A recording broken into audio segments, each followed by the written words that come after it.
Hi, everyone. Good morning. My name is Greg Fust. I'm the Global Project Leader for Gene Therapy at PTC Therapeutics. And I'd like to welcome everyone and thank you for joining this important panel discussion this morning. In a few minutes, we'll hear from a patient advocate, physician, and industry expert on living with and treating a rare disease. I have the privilege of working for PTC Therapeutics. We're a rare disease biotech company based up in Lynnfield, Massachusetts. Up in Lynnfield, we have more than 40 of us that are striving every day to bring treatments to patients with rare and serious diseases through innovative small molecule and gene therapies. In Lynnfield, we have medical affairs, commercial operations, research, manufacturing, quality, and business development capabilities. And we're excited to be joining you this morning along with other PTC colleagues, payers, physicians, elected officials, and staff from the Massachusetts State House.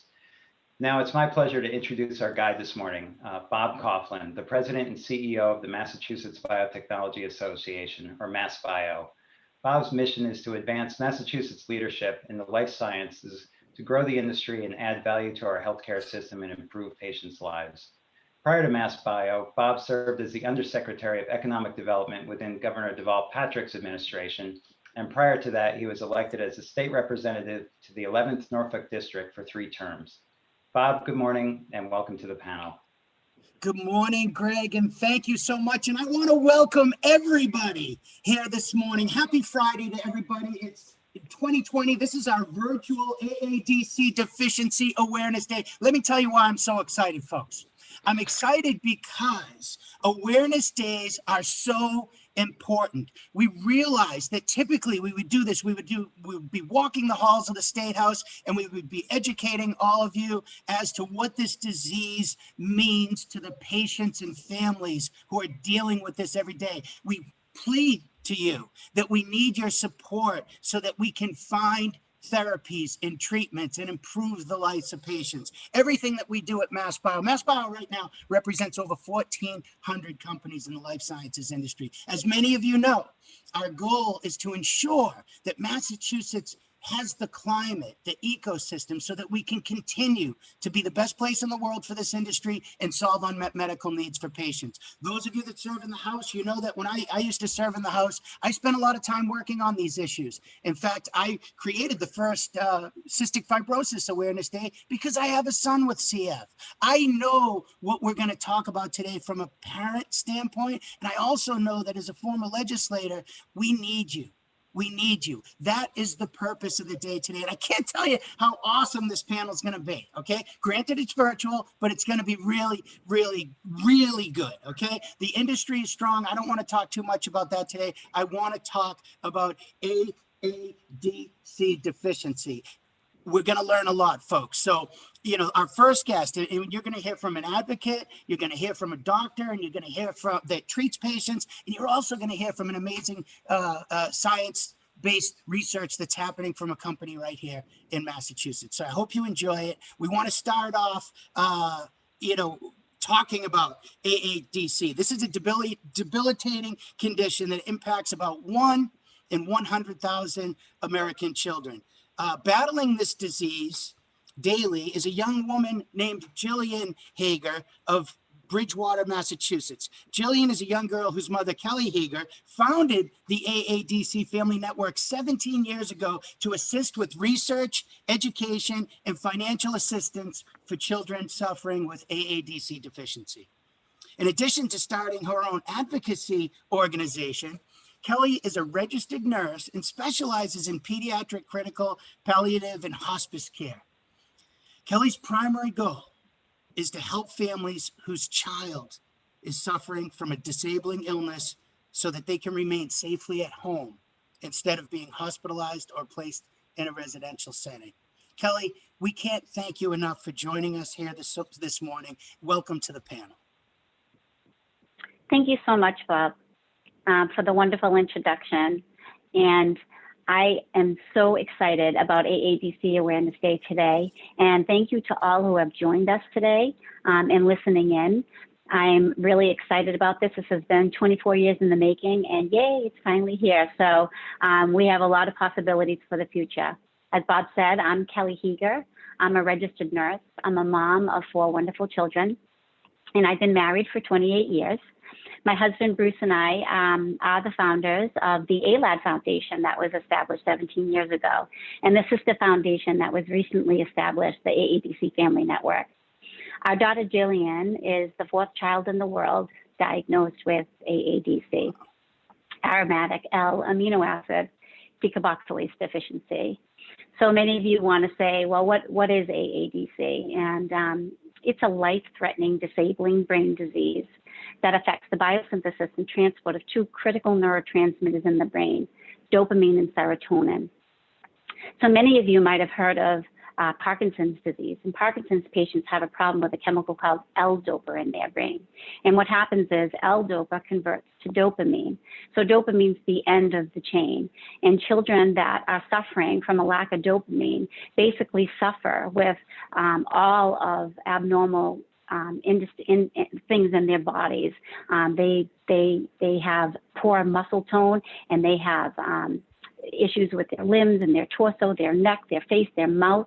Dopamine is also it's a precursor to a chemical called catecholamines, epinephrine and norepinephrine. Some of you may have heard about those chemicals because those are our adrenaline and noradrenaline.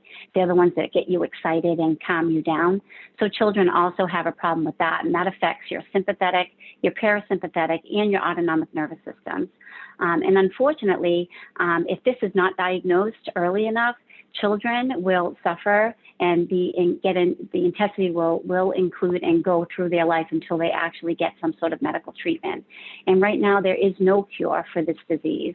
It's under-recognized by medical professionals and often misdiagnosed. So my hope today is to spread awareness for this disease and possibly help some of you recognize this in your own community and or medical practice. I'm going to do my very best in the short time that we have to talk about this, and I'm going to try to help share my family story, describe Jillian's diagnostic odyssey, and introduce you to our foundation. So first, I'm going to talk to you a little bit about the beginning time. So I thought I had what was a normal birth. Everything seemed just perfect when we were in the hospital. I did what they called kangarooing because I held Jillian in my arms the whole time. And we were sent home and everything seemed fine. The next morning, though, I wound up getting sick, and I had chills and I got a fever. So we had to go back to the hospital. And while we were at the hospital, I was in the ED, and I was worried that Jilly was going to get sick because, you know, it's winter time, flu season, and all these sick people in the emergency room. So I asked Bruce to take a walk with Jillian, and he actually did. He took a walk with her, and he ran into a nurse that had taken care of us up in the mother-infant unit. And they wanted to know why we were back. And so he told them that we were there for me, and the nurse said, "Oh my God, look at you. You look like a proud daddy." And of course, Bruce agreed, and he kissed Jillian on the forehead. And he said, "You know, every time I kiss Jillian, she seems cold." So the nurse said, "Do you want me to take her temperature?" And he's like, "Okay." So the nurse took her temperature, and it was severely low. It was like 92, 93 degrees. And code was called right there on the spot. And we were told that had we not come to the hospital, most likely Jilly would have passed away that night. So we were admitted, and they did what we call a $1 million workout. So they did every test under the sun. We were in the hospital for over a month to stabilize Jillian's temperature. And again, sent home with what we thought, again, was a perfect baby, other than the fact that they said she might have been a little bit more premature than we thought. And as she started to develop, I knew something was wrong. She felt like limp in my arms. She felt listless, like she like a rag doll. And I explained this to my pediatrician during our visits, and he basically said, "You know, you got to give her time to mature, let her grow up a little bit more and develop, and let's see what happens then." And of course, as she started to develop, she really wasn't getting any better. She slept 23 out of 24 hours a day. I remember her eyes barely opening, and that I now know is called ptosis. So it's the muscles in your eyes don't work, and so they would droop down. Again, she didn't seem like she was developing normally. And with each visit, he started to agree that, yes, maybe you are right. Maybe something's going on. So he requested us set us up with a specialist. And in the interim of waiting for that specialist visit, which I think was scheduled 4+ months out from the time I asked for it, during that time, Jilly started to also exhibit other symptoms. So every day around 3 or 4 o'clock in the afternoon, she would get super dystonic. Her body would arch back in like an epistatonus type posture. Her eyes would roll up into her head, look like a seizure. She would have raspy, heavy breathing. Nares would be flaring. She, like I said, that sounded like it was difficulty breathing. She had lots of drooling, and she just, to us, something was wrong. And so I didn't want to wait for this appointment. So one day Bruce was at work and I said, I'm just going to call Children's Hospital. So I picked up the phone, I called Children's Hospital, and I explained what was going on. And the nurse that I spoke to in the emergency room said, you need to call 911, and you need to call 911 now and get her in here. And I was like, I can bring her to Children's? And she was like, yes. So see, I was naive as a young 28-year-old with a baby. I didn't know that you could go to a different hospital. So we packed Jilly up and we went to Children's Hospital. And luckily, by chance, the doctor that was on call that weekend diagnosed the first case in our country 2 months prior. So our journey began. And so I described some of the symptoms of what was going on. This is Jillian and a couple of the pictures. This is a little bit older, but this is kind of the way the oculogyric crisis starts. But I'll tell you what, there are many symptoms associated with AADC, and they often mimic other disorders. They include like irritability, poor feeding, hypotonia and hypertonia, diaphoresis, that's sweating, neurological impairment. This is part of the neuro piece of it, but you also could have startle symptoms like excessive startle symptoms, tremors, the drooling, the hypersalivation I talked about, poor gut motility, vomiting.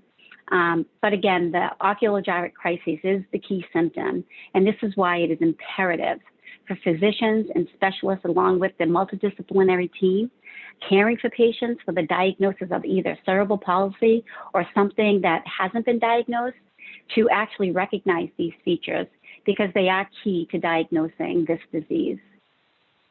Jillian receives lots of medications, so we'll go back to the screen in a minute, but I wanted to go over some of the treatments and invasive procedures we've had to elect to keep Jillian thriving.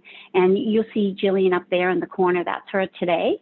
Jillian, she requires all these pieces of equipment now to continue with life, but she just started in the early years with a G-tube, and that's where all those medications came into play, because if you look at all those medications, that's not easy to swallow, and with a kid that has poor swallowing, you need the G-tube. So we did the G-tube, and then we went on to a GJ tube, eventually to a J-tube, and then eventually we had to do a tracheotomy due to the difficulty removing the secretions and all the pneumonia she had. She had poor muscle tone, so she had a poor cough and tracheal pooling. She was desatting all the time. That means her oxygenation was going low. So once we did the trach, she wound up needing a ventilator for poor lung expansion, because at nighttime she doesn't breathe as well. She has, poor ability to breathe when she's sleeping. So that involves a lot of other respiratory care. And then the most recent that we've had to do was something called TPN. It's total parenteral nutrition. So no longer can she be fed in her gut because her stomach doesn't work anymore, based on all the vomiting she was doing, and she had failure to thrive.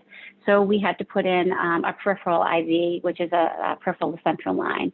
And she is on 14 hours a day for her feeding. So despite Jillian's illness, though, we are determined to give Jillian the best life possible, and we have. We have done everything with Jillian that we did with our other kids. So as you can see, Jillian's, she's gone putt-putt golfing. She went rollerblading. Yes, I did put roller skates on my kids, and we roller skated. We danced. We still dance today. We swim, and we still swim today. She's gone tubing. She dresses for Halloween. She goes sledding. She loves to do snow angels in the snow. She's gone on pony rides. Yes, she's gone to Disney World. And she's gone on all the rides at Disney World, as you can see. She had a really good time doing that. Jillian's room to this day is actually the focus point of our family. And it's not uncommon to find her brother and even her dad napping with her in her room. And oh boy, look at her pups. They are amazing. Those two dogs are in training by me. That's the other thing I do on the side for service work. And she loves them so much. We can't do this alone though. Jillian requires 24/7 nursing care. And unfortunately with COVID right now, we don't really get the help, but the amazing team of nurses that I have now are unbelievable, as well as the physicians and the team that I have at Children's Hospital. They're amazing. They do everything for our family. And what keeps us going? Well, in the beginning years, we knew we were up against a battle, and we said, we're going to fight for a cure. And so we started the AADC Foundation, and that was in the late 90s. And we began fundraising. As you can see, we're on the front page of a lot of newspapers. We were in the news. We did fundraising like motorcycle, poker runs. We did walkathons, wrestling tournaments, golf tournaments, hockey games, raffles, etc. Some of you may ask, why do you say AADC? And the short answer is because it's a lot easier to say than aromatic L amino acid decarboxylase deficiency. But honestly, the scientific term is AADC. So that is why we have started the sister foundation, the AADC Family Network. And so the AADC Family Network is basically the sister foundation for the AADC Foundation. And our mission is to help families in all areas of AADC. I want to help families with awareness. I want to help them with advocacy, not just advocacy for this disease, but advocacy for themselves and their children, to help support them, help educate them, and help them even with financial assistance, because we all know this is not easy. Keeping a family together is not easy. And when one family loses their job because they have to take care of a sick kid, not easy. And for those who may be listening today whose child is suffering from a rare disease and questions, how do you manage all this? My takeaway is don't give up, find the strength, stay positive, and believe in the possibilities of your child. You can log on to our website, aadcfamilynetwork.org, to learn more on how you can help. And so I want to thank all of you so much for listening, and a special thank you and shout out to PTC for helping us make this happen for AADC Awareness Day. And I want to end with Jillian saying, one day I will walk, one day I will talk, today I can smile. Thank you. Wow, Kelly, and Bruce and your entire family, thank you so much for sharing such a powerful and inspirational story. You truly are heroes, and thank you for everything that you do for the community, and thank you for everything that you do for patient advocacy.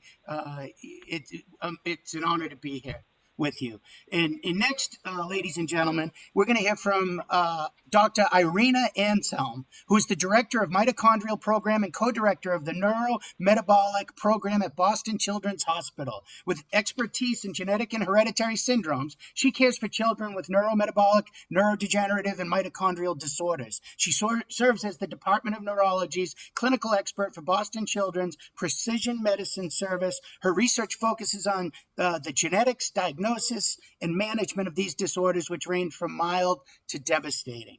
Dr. Anselm has a special interest in disorders of neurotransmitter metabolism. Over the course of her career, she has cared for many children with these disorders, including patients with AADC deficiency like Jillian.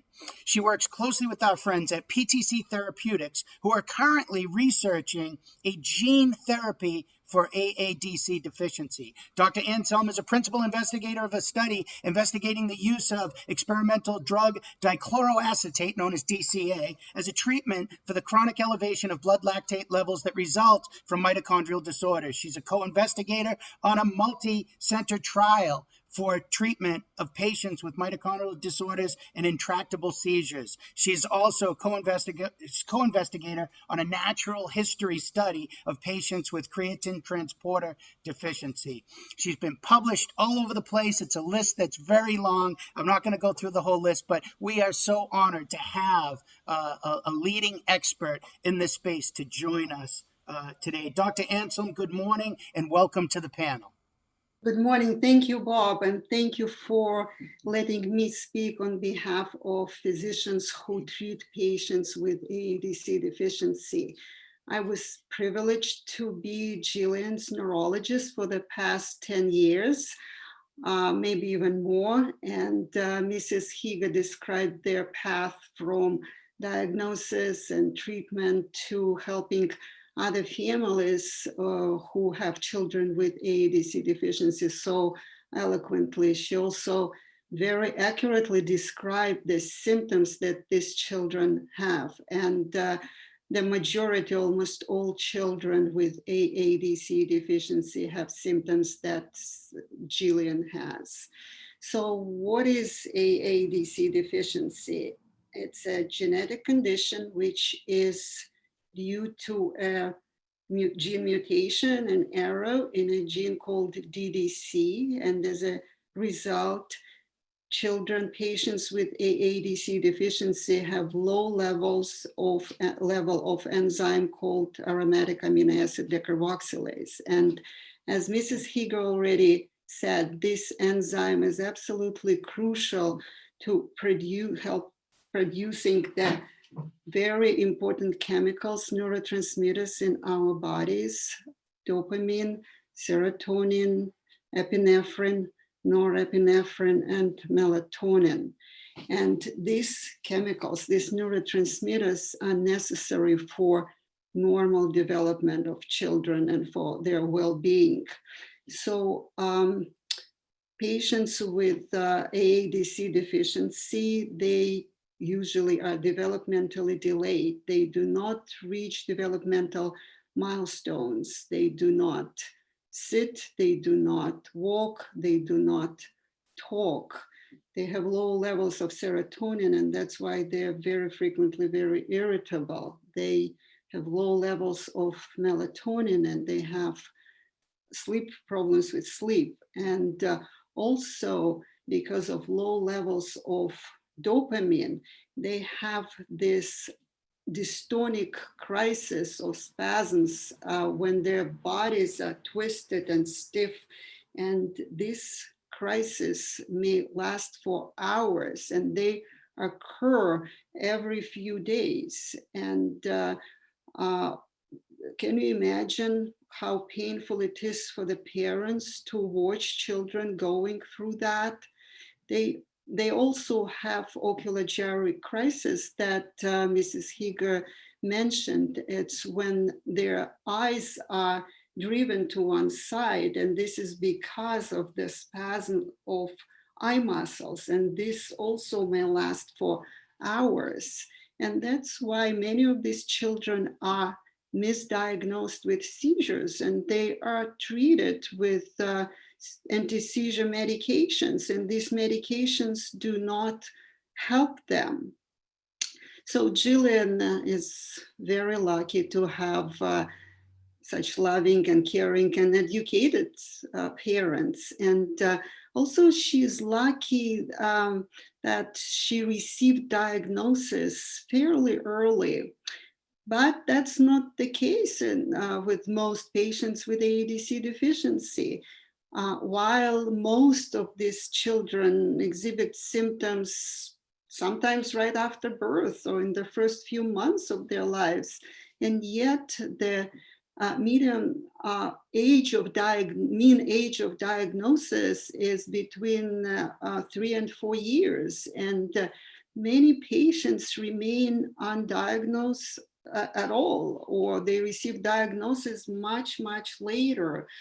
I recall a young man who came to Children's Hospital when he was 17 years old, and he had AADC deficiency, and he had this dystonia crisis his entire life.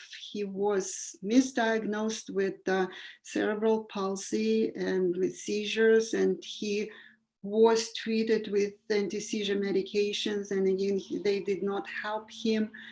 And I'm sad to say that this young man passed away soon after because of the complications of his AADC deficiency that went untreated for so many years. So why is AADC deficiency not being diagnosed? And the answer is lack of awareness. And that's why we are all here today.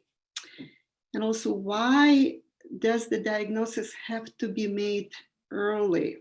Well, first, children suffer. And by putting these children on symptomatic medications, we can help them. We can help to some degree. We cannot cure them, but we can alleviate this painful crisis. We can help with sleep. We can help with irritability. Also, making accurate genetic diagnosis helps with family planning and may help to prevent these families have more children with this devastating condition. So another obstacle in terms of diagnosis of AADC deficiency is that insurance companies are not always eager to pay for these genetic tests. They are expensive, and we sometimes have to spend hours trying to convince insurance companies to cover this test for our patients. I must say that in the past few years, it's a little better. Perhaps insurance companies understand that we are now in the era of genomic medicine, but it's still not always so easy. So, well, I can say that as physicians, we know about our patients' symptoms, but we don't know what goes on in their lives on day-to-day, month-to-month, year-to-year basis. And this is not a 9-to-5 job. It's a 24/7 job, as you already heard. And Mrs. HEGER sends me emails sometimes, and I can see that she sent them at like 4 o'clock in the morning because she was probably taking care of Jillian. And she mentioned the case of a patient who was diagnosed few months prior to Jillian receiving diagnosis. And that's actually a young man that I also follow. And he lives in New Hampshire with his family. And when he was a child, he was receiving some nursing care. And now he's an adult, and there's no support for this family. They actually have to take care of this young man 24/7. In Massachusetts, it's somewhat easy, and many families do have nursing and PCA support. So, so I want to finish by thanking organizers of this event, and want to thank PTC for their support of these families and for ongoing research. And I want to thank Mr. and Mrs. HEGER for sharing their story with us. And we all hope that this meeting will help raising awareness about this devastating condition. Thank you. Thank you. Thank you so much, Dr. Anselm. Thank you for your remarks and the perspective from a clinician. And most of all, thank you for all that you do for your patients. Clearly, you're filled with compassion and love, and that's so important. We can't thank you enough. And our final speaker, ladies and gentlemen, is Dr. Matthew Klein of PTC Therapeutics, which, as Greg said earlier, is located right here in Lynnfield, Massachusetts. Dr. Klein is the Chief Development Officer at PTC PTC Therapeutics, which is a company striving to bring gene therapies to patients and families in need. Prior to joining PTC, Dr. Klein was Chief Executive Officer of BioElectron Technology Corporation, which is a biotech company focused on the development of therapies for mitochondrial disease and related disorders of oxidative stress. Prior to joining BioElectron, Dr. Klein was the Arth Washington Research Foundation Chair of Restorative Burn Surgery at the University of Washington. Through Dr. Klein's passion and dedication to better patient outcomes, he has led several teams to successfully bring multiple innovative medicines to patients throughout the world. Dr. Klein, good morning and welcome to the panel. Thank you, Bob. As we have heard today, having a rare disease like AADC deficiency poses many challenges for both patients and their families, not the least of which is when people, including doctors, have never heard of your disease. This lack of disease awareness impacts diagnosis, the potential for developing treatments, and prevents those affected by the disease to form a community of support and sharing of information. That is why this AADC Awareness Day is so important and why we at PTC are so proud to be a part of it. Since its founding in 1998, PTC has been focused on developing meaningful drug therapies for children and adults with rare diseases. We work with patients, families, physicians, and rare disease communities on a daily basis, as we are well aware that this partnership of stakeholders is critical to the success, in fact, mandatory for the success of any drug development program. Even as PTC has grown over the past 20 years into the global commercial diversified biopharmaceutical company we are today, we have maintained our focus on rare diseases and our unwavering commitment to the patients we serve. While we are a global company with a footprint in 50 countries, we have deep roots right here in Massachusetts, with our office in Linfield that is home to over 40 PTC employees, many of whom are involved in our AADC gene therapy program, as well as a strong and fruitful partnership with MassBio. Our efforts to advance research and improve the quality of life of children like Jillian with AADC deficiency go further. As we have heard today, there is a clear need to increase AADC disease awareness and diagnostic testing, two areas in which PTC has been actively engaged. We have many ongoing awareness and testing programs. In September, PTC introduced our newest program that provides genetic testing and counseling for people who may have a neurotransmitter disorder, such as AADC deficiency. This program, called PTC Pinpoint, will offer the diagnostic testing at no charge to patients. This testing effort can lead to an earlier diagnosis of AADC deficiency and ultimately to an earlier treatment. PTC Pinpoint is being conducted in partnership with Invitae, a leading genetic diagnostics company, and will be available to patients in the United States who are suspected of having symptoms consistent with a neurotransmitter disorder, including AADC. In summary, I want to reiterate how proud we at PTC are to be able to participate in the first AADC Awareness Day.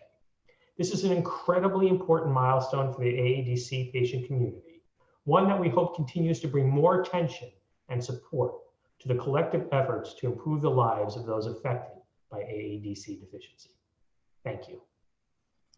Thank you so much. Thank you, Dr. Klein. And, I want to take this opportunity to wrap up, and I want to start off by thanking Greg and Dr. Klein from PTC and all of the amazing people that go to work every day at PTC to solve unmet medical need. Think of what that means to this community. Think of what that means to Jillian and Kelly and Bruce and their entire HEGER family. This is so important. It's the most important thing in the world to them. And people often say that, rare diseases are rare. Well, it's not rare to the family and the patient that's going through it. And when you combine all these different rare genetic disorders, there's a lot of them out there, folks. So we cannot advance the science and we cannot solve unmet medical need if we do not have support from our partners in government. And awareness is all about awareness, folks. So we're asking you today, we want to give a special shout out to Representative Angelo D'Amelia, who introduced House Resolution 5268, and Senator Mark Pacheco, who secured a Senate citation, both of which, ladies and gentlemen, recognize October 23rd today as AADC Deficiency Awareness Day here in the Commonwealth of Massachusetts. We also want to thank Governor Charlie Baker and the administration for a proclamation from his office declaring October 23rd as AADC Deficiency Awareness Day in the Commonwealth as well. And again, folks, the call to action, what are we asking of you today? We're asking you to be aware and to share this information with your family, your friends, your community. You heard an amazing story today. I can't help but bring it back to my personal situation, Kelly. I was crying while you were telling your story because I understand that. My son is 18 years old, and a year ago yesterday, a drug was approved that's keeping him alive today. I didn't think he'd make it this long. And that's the outcome that we want for Jillian. And that's the outcome that we will continue to fight for. And all of our partners in government and all of the people out in the public, please, listen to and spread the word, spread the HEGER story, because we need all of you. We're all in this together. And giving up isn't an option, is it? It's not an option. So thank you all. Have a wonderful day. We want to thank Boston Children's Hospital, PTC, and Kelly, the AADC Family Network, and your foundation. Thank you for all that you do. And everybody have a healthy and happy weekend.